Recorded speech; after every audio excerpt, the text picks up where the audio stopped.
믿음의 고백으로 말씀 앞에 나아가겠습니다. 하나님 나를 사랑하신다. 하나님 내 인생에 크고 비밀한 계획 가지고 계신다. 하나님 오늘도 나와 동행하셔서 그 계획 이루어 주신다. 아멘. 그렇게 될 줄로 믿습니다. 우리가 살아가는 세상을 한마디로 표현하면 갈등의 시대다라고 말할 수 있습니다. 세계 곳곳에서 크고 작은 무력 충돌이 일어나고 있고 또 발발한 전쟁은 끝이 보이지 않기 때문입니다.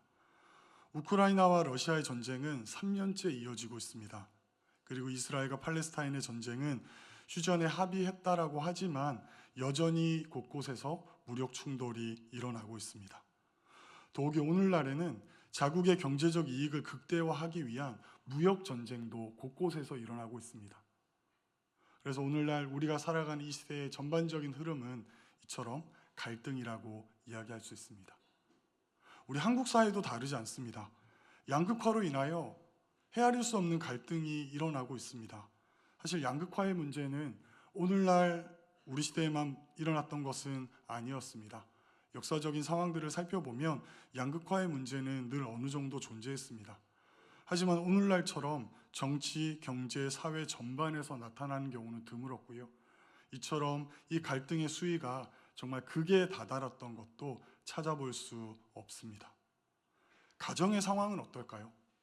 예전에 먹고 살기 힘들 때에도 가정이 지켜졌는데 사는 것이 꽤나 여유로워진 이 시대에도 가정에 많은 어려움들이 있습니다. 부모 세대와 자녀 세대 간의 갈등은 여전히 존재하고 있고요. 또 남편과 아내 사이에 일어나는 갈등이 많은 가정을 위기 속에 몰아넣고 있고 또 어려움 속에 처하게 하고 있습니다. 이처럼 우리가 살아가는 시대는 이 갈등이라는 것으로부터 벗어날 수 없는데 그렇다면 이 갈등이 일어나는 원인은 무엇일까요? 하나님이 천지를 창조하실 때 하나님은 창조물들 사이에 분명한 선을 그으셨습니다. 낮과 밤에 선을 그으셔서 낮과 밤을 구분하셨고요. 하늘과 땅에 선을 그으셔서 하늘과 땅을 구분하셨습니다. 땅과 바다에도 선을 그으셔서 땅과 바다를 구분하셨습니다. 하나님은 이처럼 선을 그으심으로 그 창조 질서를 분명하게 세우셨습니다. 인간과의 관계도 다르지 않습니다. 하나님께서 아담과 하와를 창조하신 후에 하나님 가까운 에덴 동산에 그들을 머물게 하셨지만 아담과 하와는 하나님과의 사이에서 분명히 지켜야 할 선이 있었습니다. 얼핏 생각해 보면 선이 있다라는 것이 어떻게 이 단절을 의미하지 않을까요? 누군가의 사이에서 선이 있다라는 것만으로도 어쩌면 그 사람과 나 사이에 일정한 거리가 있고 또 관계가 약하다라는 생각이 들지도 모르겠습니다. 그런데 왜 하나님께서는 천지를 창조하실 때 이처럼 선을 그으셨을까요? 그리고 하나님은 우리와 교제하기 위해 인간을 만드셨다라고 분명히 말씀하셨는데 그 인간과 하나님 사이에 선을 그으셨을까요? 어쩌면 하나님도 다른 신들처럼 신과 피조물들 사이에 명확한 구분을 지으기를 원하셨던 것일까요? 몇몇 권사님들이 제가 딸을 볼 때 눈에서 꿀이 뚝뚝 떨어진다라고 이야기를 하시더라고요. 사실 제가 딸을 그만큼 사랑하는 것은 사실입니다. 제가 몇 번 말씀드렸듯이 저는 할 수만 있다면 제 딸을 시집 보내지 않고 제 곁에 영원히 붙들어 놓고 싶습니다. 지금도 딸이 없는 시간을 생각해 보면 그 허전함을 어찌할 수 없기 때문입니다. 근데 요즘 딸이 점점 사춘기에 접어들고 있습니다. 예전보다는 거리가 점점 생겨나고 있습니다. 제가 아침마다 교회로 갈 때면 늘 뽀뽀를 해줬는데 요즘은 뽀뽀를 해달라고 한 10번쯤 이야기해야 겨우 어쩔 수 없이 볼을 살짝 내밀고 말아버립니다. 그리고 제 무릎 위에 앉아서 늘 놀고 무언가 하기를 좋아했었는데 요즘은 자기 방에 머무는 시간이 참 많아지는 것 같습니다. 사춘기는 아이가 육체적으로 정신적으로 성인이 되어져 가는 시기라고 합니다. 그리고 사춘기는 단순히 아이에게만 일어나는 정신적 육체적 변화만을 의미하지 않습니다.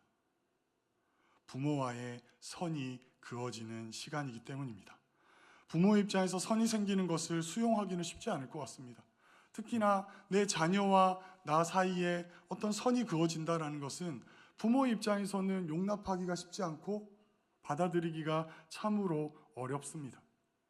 그런데 사춘기가 됐다라는 것은 내 사랑하는 자녀가 이제 나의 보호의 대상이 아니라 이제 스스로 서야 하고 스스로의 삶을 끌어가야 될 시간이 되었음을 의미하는 것입니다. 따라서 아무리 내가 낳은 자식이라고 해도 내 사랑하는 딸이라고 해도 이제는 적절한 선이 그어지는 것이 온전한 것입니다. 그리고 그 선이 그어져야만 자녀와 부모와의 관계가 온전하게 유지될 수가 있는 것입니다. 저도 요즘 다짐을 하고 있습니다. 이제 딸과 저 사이에 선이 그어지고 있구나. 그리고 내가 이 선을 넘지 않아야 내 사랑하는 딸과의 관계가 깊어질 수 있고 그 관계가 지속적으로 이어질 수 있다 생각하기에 그 선을 지키고자 하는 노력을 꽤나 하고 있습니다. 이처럼 관계에 선이 그어진다는 것은요, 단절이 아닙니다. 아담과 하와가 하나님이 그으신 선을 지켰다라면 그들은 에덴 동산에서 쫓겨나지 않았을 것입니다. 하나님과 가장 가까운 곳에서 하나님과 가장 친밀함 속에서 그들의 삶이 이루어졌을 것입니다.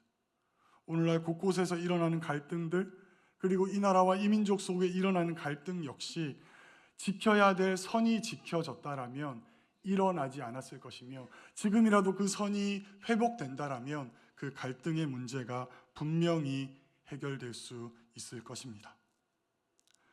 남편과 아내의 관계에서도 선이 있어야 합니다. 갈등의 이유는 서로가 넘지 말아야 될 선을 넘기 때문입니다. 혹시 이 자리에 계신 남편분들께서는 내 아내에게 절대로 넘지 말아야 될 선이 무엇인지 아십니까?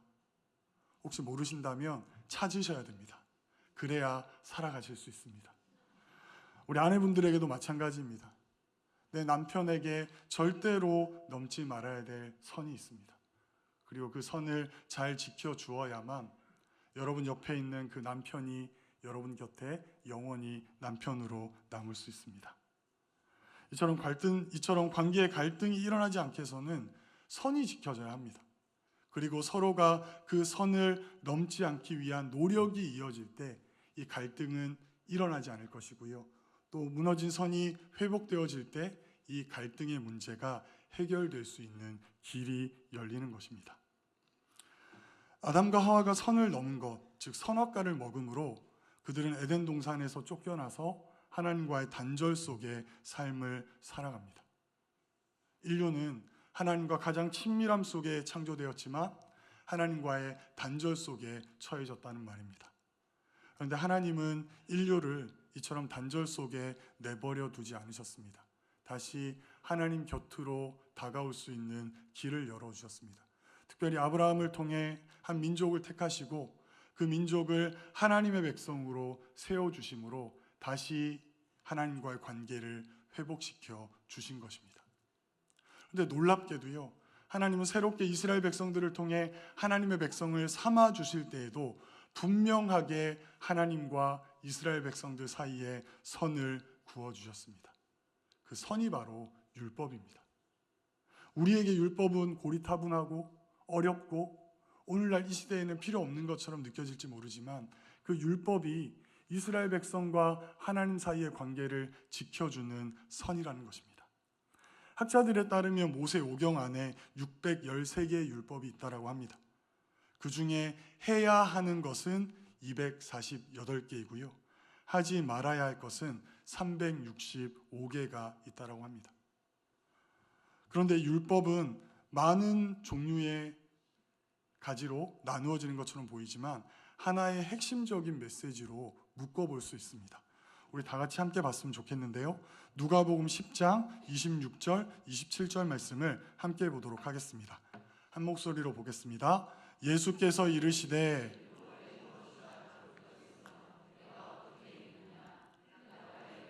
내 마음을 다하며 목숨을 다하며 힘을 다하며 뜻을 다하여 주 너희 하나님을 사랑하고 또한 내 이웃을 내 자신같이 사랑하라 하였나이다.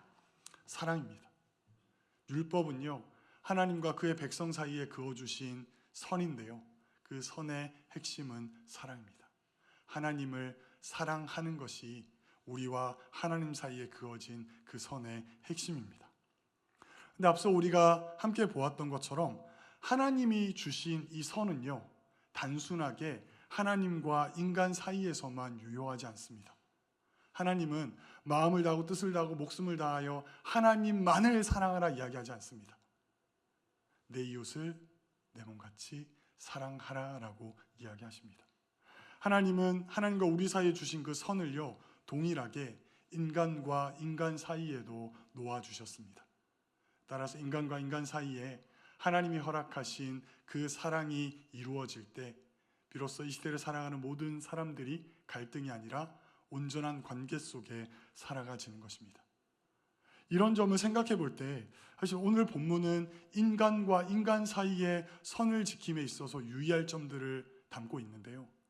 이 유의점은 단순히 인간과 인간 사이에서만 의미가 있는 것이 아니라 나와 하나님 사이에도 동일하게 의미를 부여합니다. 따라서 우리는 출애굽기 23장 1절로부터 9절 말씀을 그저 단순하게 인간과 인간 사이의 어떤 문제를 해결하기 위한 답이 아니라 선이라는 측면에서 바라보아서 나와 하나님 사이에 있는 이 선을 지켜감에 있어서 무엇을 유의해야 하는지에 대한 관점으로 살펴본다면 이 메시지가 우리에게 참으로 유용할 것이라 생각되어집니다. 오늘 본문 말씀은 우리에게 무엇을 주의해야 한다라고 이야기하고 있을까요? 오늘 본문은 세 단락으로 나누어 볼 수 있습니다. 1절로부터 3절, 그리고 4절, 5절, 6절로부터 9절입니다. 첫 번째 단락은요, 1절부터 3절 말씀인데 제가 이 말씀을 준비하며 1절부터 3절을 꽤나 여러 번 읽어봤거든요. 그런데 한 단락에 담겨 있다는 것은 하나의 주제, 하나의 메시지로 묶여 있다는 의미인데 제가 거듭 읽어보지만 하나의 주제가 잘 보이지 않았습니다. 1절을 보시면 너희는 거짓된 풍설을 퍼뜨리지 말며 악인과 연합하여 위증하는 증인이 되지 말며 다수를 따라 악을 행하지 말며 송사를 다수에 따라 부당한 증언을 하지 말며 가난한 자의 송사라고 해서 편벽되이 두둔하지 말지니라. 1절과 2절은 어느 정도 관련성이 있는 것 같습니다. 거짓 증언을 하지 말라는 것입니다. 진실을 말하라는 것입니다. 그런데 3절에서 왜 가난한 자의 송사를 두둔하지 마라. 그러니까 가난한 자를 두둔하지 말라라는 것을 이 거짓을 말하는 말씀과 한 바구니 속에 담아 놓으신 걸까요? 거짓을 말하는 것과 가난의 관계는 무엇일까요? 저는 아버지께서 꽤나 일찍 소천하셨습니다. 제가 고등학교 2학년 딱 이 무렵에 아버지께서 소천하셨는데요. 저희 어머니는 저의 건강에 대한 염려가 다른 자녀들보다, 다른 부모님들보다는 참 크십니다. 그래서 정기적으로 건강검진 결과를 알려드리지 않으면 끊임없이 독촉 전화를 하십니다. 왜 안 가느냐, 돈이 없어서 안 가느냐, 온갖 압박을 하시기에 제가 정기적으로 검사를 하며 지내는데요. 얼마 전 검사에서 많은 수치가 안 좋게 나왔습니다.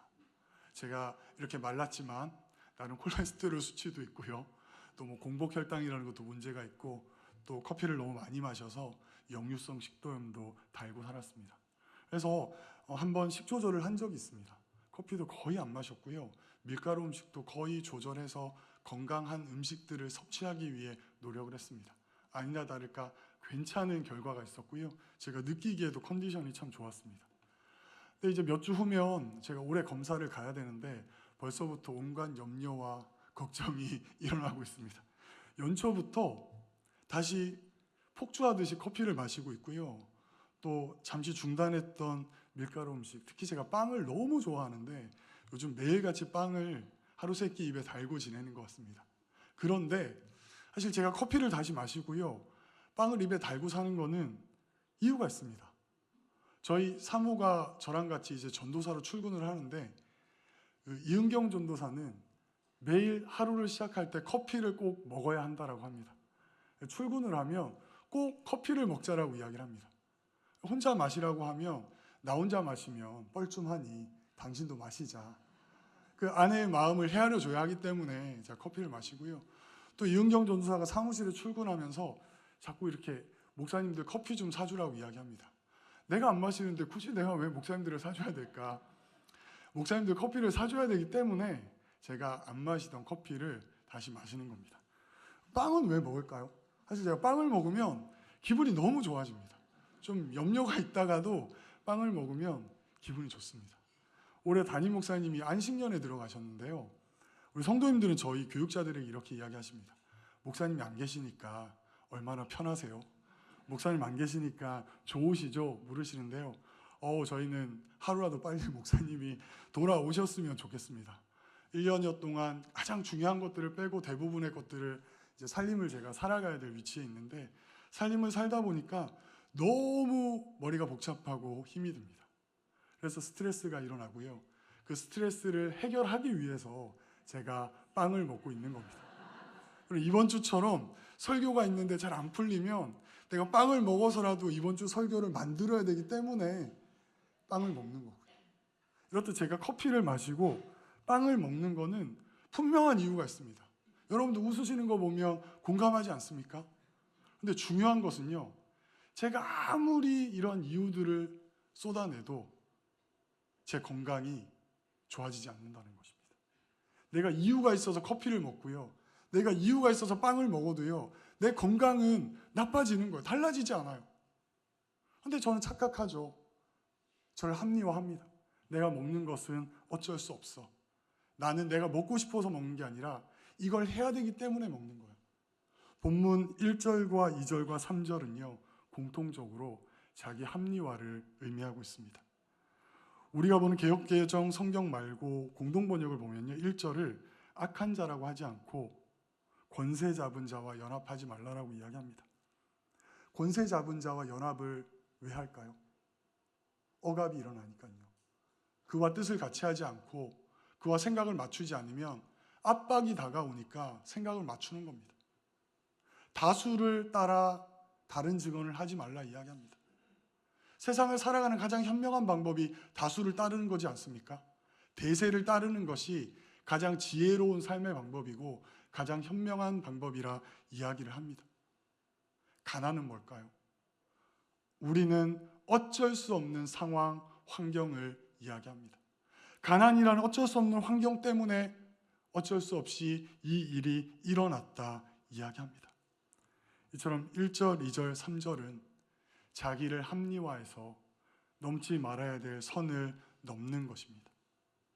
그런데 다니엘서 6장 10절의 말씀을 함께 볼까요? 한 목소리로 보겠습니다. 다니엘이 이 조서에 왕의 도장이 찍힌 것을 알고도 향한 창문을 열고 전에 하던 대로 하루 3번씩 무릎을 꿇고 기도하며 그의 하나님께 감사하였더라.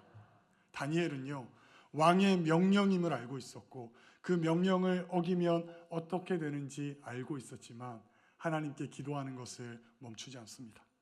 우리 민수기 14장 8절을 볼까요? 한 목소리로 보겠습니다. 여호와께서 우리를 기뻐하시면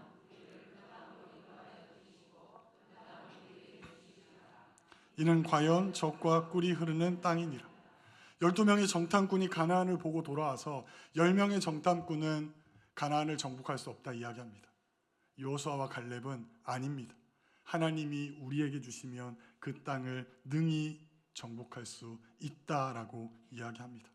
다수는 반대했지만 소수의 2사람이 하나님의 뜻을 주장합니다. 그리고 성경 66권 그 어디를 찾아보아도 가난이 죄의 용서의 이유가 된다라는 말씀은 없습니다.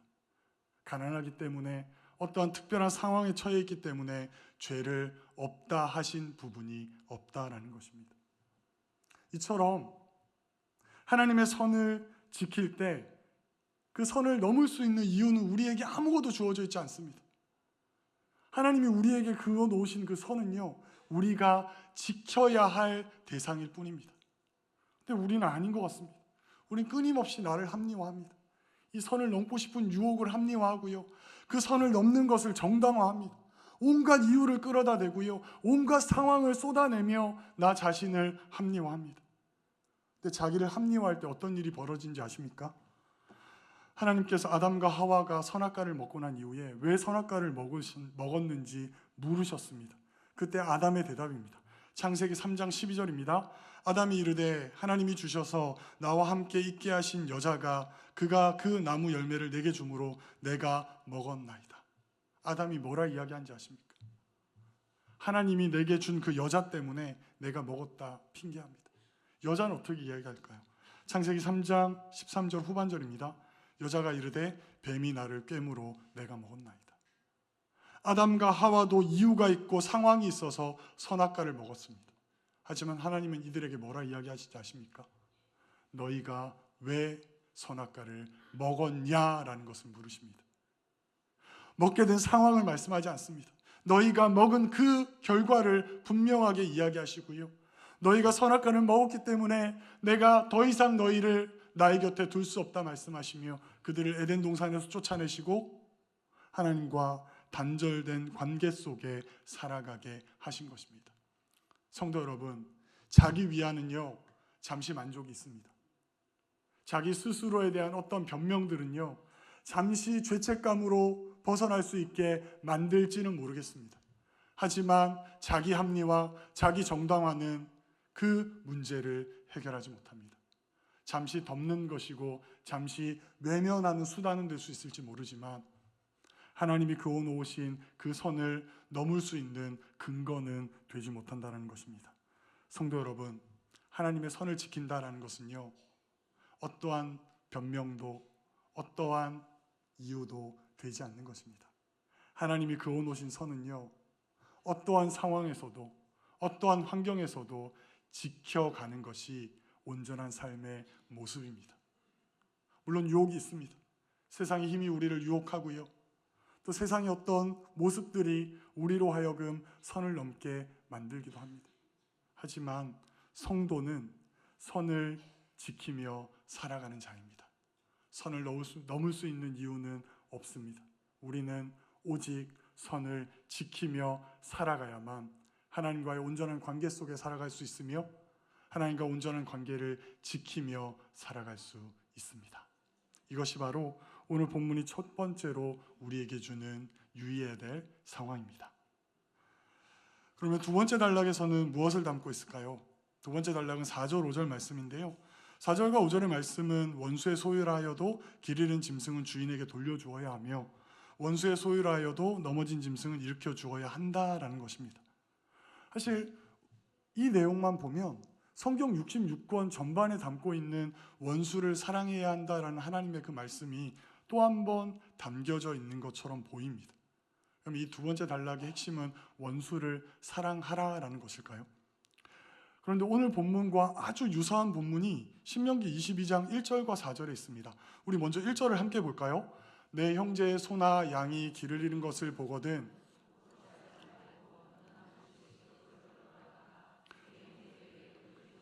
(4절을) 보겠습니다. 내 형제의 나귀 길에 넘어진 것을 보거든 못 본 채 하지 말고 너는 반드시 형제를 도와 그것들을 일으킬지니라. 유사합니다. 무엇이 다르죠? 출애굽기 23장은 원수의 짐승이고요. 신명기 22장은 형제의 짐승입니다. 저는 이 두 말씀의 비교를 통해 오늘 4절 5절에 담겨져 있는 말씀의 핵심이요 그저 단순하게 원수를 사랑하라는 것이 아니라 하나님의 말씀은요 선별적으로 순종해서는 안 된다라는 것이 담겨 있다는 것을 깨달았습니다. 이 말씀의 핵심은요 길 잃은 짐승은 주인에게 돌려주는 것이고요 넘어진 짐승은 일으켜 주라는 것이 하나님의 말씀의 핵심입니다. 그 핵심 속에 그 짐승의 주인이 원수이건 그 짐승의 주인이 형제이건 그 짐승의 주인이 내 사랑하는 자이건 아무런 차이가 없다는 것입니다. 하나님은 우리에게 길 잃은 짐승은 주인에게 돌려주라 말씀하셨고 넘어진 짐승은 일으켜 주라고 말씀하셨습니다.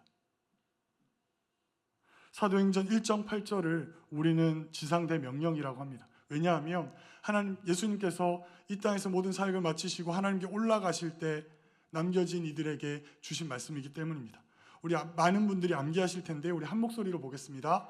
오직 성령이 너희에게 임하시면 너희가 권능을 받고 예루살렘과 온 유대와 사마리아와 땅끝까지 이르러 내 증인이 되리라 하시니라. 예수님께서 분명 명령을 통해 복음은 유대 땅에 갇혀 있을 것이 아니라 유대를 넘어 이방으로 가야 한다 말씀하십니다. 더 나아가서 사마리아에까지 전해져야 한다 이야기합니다. 사마리아는 어떤 땅입니까? 이스라엘 백성들 입장에서 짐승만도 못하다 여겨졌던 그런 사람들이 살아가는 땅입니다. 예수님의 명령의 핵심은요, 이 복음이 땅끝까지 이르러야 한다라는 것이었습니다. 하지만 이 명령을 받은 제자들의 모습은 어떠했을까요? 유대 범위를 벗어나지 않습니다. 유대 범위 안에서 복음을 증거하지만 예수 그리스도께서 허락하신 능력을 드러내지만 그 복음의 영역이 확장되지 않습니다. 그럴 때 하나님께서 어떤 일을 하셨는지 아십니까? 베드로를 고넬료에게 보내십니다. 이방인에게 보내시사 그 이방인에게 역사하시는 하나님을 똑똑히 보게 하시고요, 그 이방인이 회심하여 하나님의 백성이 되는 것을 분명하게 보이십니다. 또 하나님은 사울을 택하십니다. 다메섹 도상에서 사울을 만나시고 그를 회심시키시고 유대인들을 위한 사도가 아니라 이방인들을 위한 사도로 세우셔서 그 하나님의 지상 대명령이 이 땅에 온전하게 이루어지게 하셨다라는 것입니다. 하나님의 선은요, 선별할 수 없습니다. 어떤 부분에서는 넘을 수 있고 어떤 부분에서는 넘지 말아야 될 선이 아니라는 것입니다. 하나님의 선은요, 절대적으로 넘지 말아야 합니다. 그리고 하나님의 그 선을 통해 주시는 명령은요, 우리가 선별적으로 순종하고 선별적으로 받아들이는 것이 아니라 절대적으로 받아들이고 절대적으로 순종해야만 하는 것입니다. 근데 우리의 인생을 돌아보면요, 우리는 하나님의 말씀과 명령을 꽤나 선별적으로 수용하는 것 같습니다. 하나님이 이웃을 내 몸과 같이 사랑하라 말씀하시면요, 우리가 가장 먼저 무엇을 하신지 아십니까? 내 이웃이 누군지를 구분하기 시작합니다. 사랑은 해야 되겠는데 내 이웃이 누군지를 먼저 구분이 되어야 그 이웃에게 사랑해야 된다는 생각을 하기 때문입니다. 하나님이 말한 이웃은요, 모든 사람들입니다. 나를 제외한 모든 사람이 하나님이 말씀하시는 이웃입니다. 이건 단편적인 예입니다. 하나님이 우리에게 무언가 순종과 헌신을 요구하시면 우리의 첫 번째 반응은 무엇인지 아십니까? 생각해 보겠습니다. 두 번째 반응은 무엇인지 아십니까? 제가 이것은 할 수 있는데 이것은 못하겠습니다. 그 다음 단계는 무엇인지 아십니까? 제가 올해는 했지만 내년에는 못하겠습니다. 제가 이제 연말 이 시점이 되면 저희 목사들의 머리가 정말 쥐어 터지는 일이 일어납니다. 내년에 일꾼들을 세워야 되는데요, 정말 하나님의 부르심에 따라 직분도 받으셨고 성도의 삶을 살아가는데 하나님이 필요해서 너의 헌신을 필요로 한다 말씀하시기에 제안을 드리며 다들 이렇게 이야기하십니다. 제가 안 하겠다는 건 아닌데 이거는 좀 힘듭니다. 제가 못하겠는 건 아닌데 올해는 좀 힘듭니다. 하나님의 명령과 하나님이 원하시는 순종은요, 내가 할 수 있으면 하고 할 수 없으면 안 하는 게 아닙니다. 하나님의 부르심에는요, 그냥 따르는 겁니다. 소가요, 주인이 끌어당기면 내가 가고 싶을 때는 가고 가기 싫으면 멈춥니까? 그럼 주인이 어떻게 하죠? 움직일 때까지 매질을 합니다. 그리고 콧뚜레를 뚫어서 어떻게 해서든지 끌고 갑니다. 사랑하는 성도 여러분, 하나님의 선을 지킨다라는 것은요, 내가 내 입장에서 선별하는 것이 아닙니다. 하나님의 명령이 주어지면 이 명령을 어떻게 해야 더 잘 감당할 수 있을까를 생각할 수 있을지는 모르지만 내 상황, 내 환경, 그리고 내 여건, 그리고 여러 정황들을 통해서 이것은 할 수 있고 이것은 할 수 없다를 구분짓는 것이 아니란 이야기입니다. 사랑하는 성도 여러분, 하나님은요, 우리에게 절대적인 순종을 원합니다. 사실 이 부분에서는 저도 사실 자유로울 수가 없습니다. 왜냐하면 요즘 제 머릿속에 많이 떠올려지는 게, 하나님께서 나를 청빙을 시키셔서 담임 목사로 세우실까? 아니면 교회를 개척하게 하실까라는 생각이 제 머릿속에 가득 차 있기 때문입니다. 제 마음속에는 사실은 하나님이 나를 청빙 목사로 부르셨으면 좋겠다, 이 생각이 많이 가득 차 있습니다. 근데 하나님 입장에서 생각해 보면 저를 청빙 목사, 개척 목사가 아니라 목사로 부르신 거잖아요. 하나님의 양을 치게 하기 위한 목사로 부르셨는데 그 목사의 부르심에 어떻게 순종할까를 고민할 것이 아니라 내가 할 수 있는 것, 내가 조금 편한 길, 내가 조금 잘할 수 있는 길이 무엇인지를 판단하며 살아가는 것이 저의 인생 속에도 너무나 많이 드러나는 것 같습니다. 하나님의 부르심은요, 선별하지 마셔야 합니다. 하나님의 부르심에는요, 절대적인 순종만이 허락되어져 있습니다. 바라기는 우리 사랑과 은혜교회 성도들께서는요, 하나님이 부르실 때, 그리고 하나님이 여러분의 인생 속에 그어 놓으신 그 선을 절대적으로 순종하시기를 소망합니다. 하나님이 그 선을 절대적으로 순종하며 나아갈 때 내버려 두지 않습니다. 하나님이 감당할 힘을 주시고요, 하나님이 천지 만물을 창조하신 분이시기에 여러분의 환경도 만져주십니다. 우리가 봐야 할 것, 우리가 구해야 될 것은요, 하나님의 향한 절대적인 순종, 그리고 순종을 감당할 수 있는 힘을 달라 고백하는 것밖에 없음을 기억하시며, 제가 앞으로 2달 동안 여러분의 그 마음들을 잘 살펴보겠습니다. 여러분들에게 교회가 어떤 요청이 주어지면 순종의 마음으로 먼저 받아들여 주시기를 소망합니다. 마지막 단락을 보겠습니다. 마지막 단락은요, 오늘 본문 6절로부터 9절의 말씀입니다. 내용들을 조금 훑어보면 말씀에서 가난하다고 해서 불리한 판단을 하지 말라는 것입니다. 이 말씀은요, 3절과 틀립니다. 3절은 가난하기 때문에 그 상황을 어쩔 수 없다라고 이야기하지 말라는 것이고요, 여기서의 가난에 대한 의미는 가난한 자의 어떤 재판에 있어서 가난하기 때문에 손해를 보지 말게 하라는 의미입니다. 그리고 무죄하고 의로운 자를 죽이지 말라는 것, 그리고 뇌물을 받지 말라. 이 말의 반대는 뇌물을 주지 말라는 것도 있겠죠. 이방 나그네를 압제하지 말라라는 것이 오늘 보면 마지막 단락에 담겨져 있습니다. 첫째 단락처럼 전혀 다른 메시지들의 나열처럼 보이는 것이 어쩌면 3번째 단락인 것 같습니다. 혹시 여러분들은 로마 신화에 나오는 신 중에 유스티티아라는 여신이 있다는 걸 아십니까?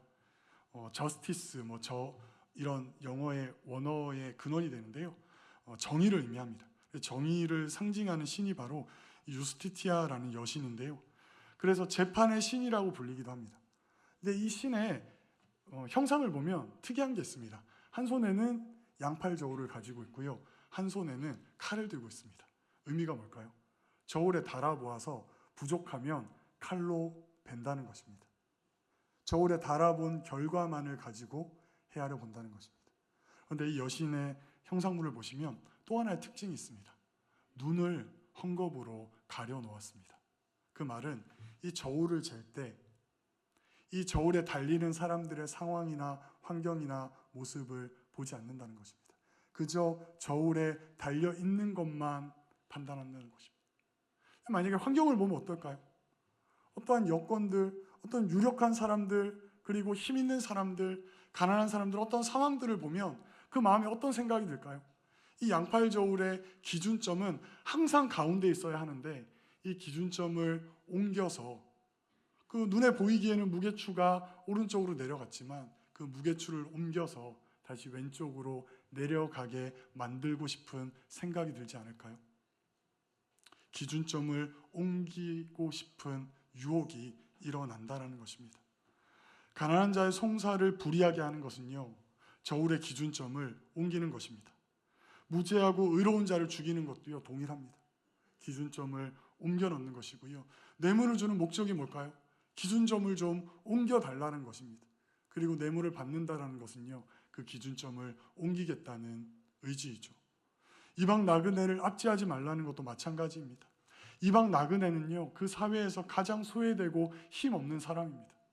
그 사람의 재판에 있어서 그 기준점이 옮겨지지 말아야 한다라는 것입니다. 다시 말해서 오늘 마지막 단락이 우리에게 이야기하는 것은요, 이 기준점을 옮기지 말라는 것입니다. 하나님이 우리에게 그어 놓으신 그 선을 움직이지 말라는 것입니다. 우리 출애굽기 32장 8절을 한 목소리로 봤으면 좋겠습니다. 함께 보겠습니다.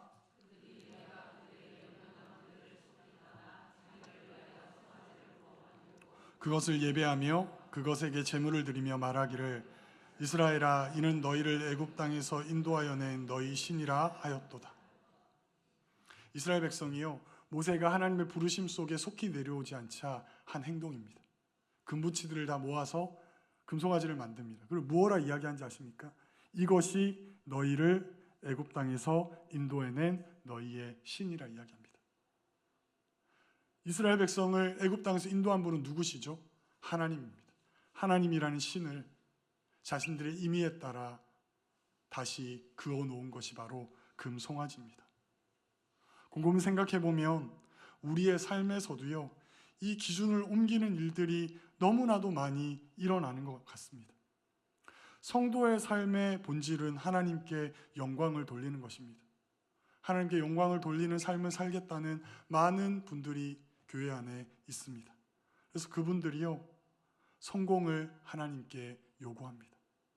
하나님께 기도하며 내 인생에 성공을 달라, 내 인생에 권위를 주고 내 인생에 많은 소유를 허락하시고 내게 높은 지위를 달라 기도하는 것 같습니다. 좋은 배경, 많은 소유, 큰 권력을 가지려고 합니다. 물론 하나님의 영광을 위한 것이겠죠. 그런데 하나님이 진정으로 원하는 영광은 무엇일까요?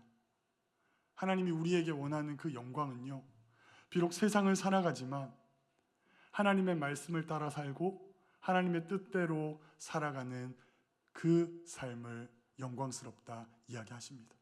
그 삶을 통해 하나님이 영광을 받으시는 겁니다. 우리 성가대가 찬양할 때요, 성악을 전공한 그 음악가들이 아름다운 찬양을 해서 그 찬양이 하나님께 영광을 돌려지는 것이 아니고요, 한 주간의 세상의 치열한 삶의 현장을 살지만 그 삶의 현장 속에서도 하나님 백성답게 살기 위한 몸부림을 치고 그 삶의 모습을 가지고 그 모습의 곡조에 따라 하나님을 찬양하는 그 마음을 담아내기에 하나님이 이 찬양을 영광스럽다 받아주시는 것이 아닐까요? 우리는 착각합니다. 내가 성공하고 그저 많은 사람들 앞에서 내 성공의 자리에서 예수님을 이야기하면 하나님께 영광을 돌리는 것이라 이야기합니다. 그래서 내가 세상 속에 높아져야 되고 세상에서 더 많이 가져야 되고 세상의 성공의 자리에 오르는 것이 하나님께 영광을 돌리는 것이라 이야기합니다. 내가 만든 선입니다. 하나님은 아니라 이야기하십니다. 하나님께 영광을 돌리는 것은 하나님의 뜻대로 하나님의 방법대로 이 세상을 살아가는 것입니다. 하나님의 뜻대로 사는 세상 쉽지 않습니다. 세상 풍파 속에 흔들릴 수 있고 세상에 압제가 있고 외로울 수밖에 없는 인생입니다.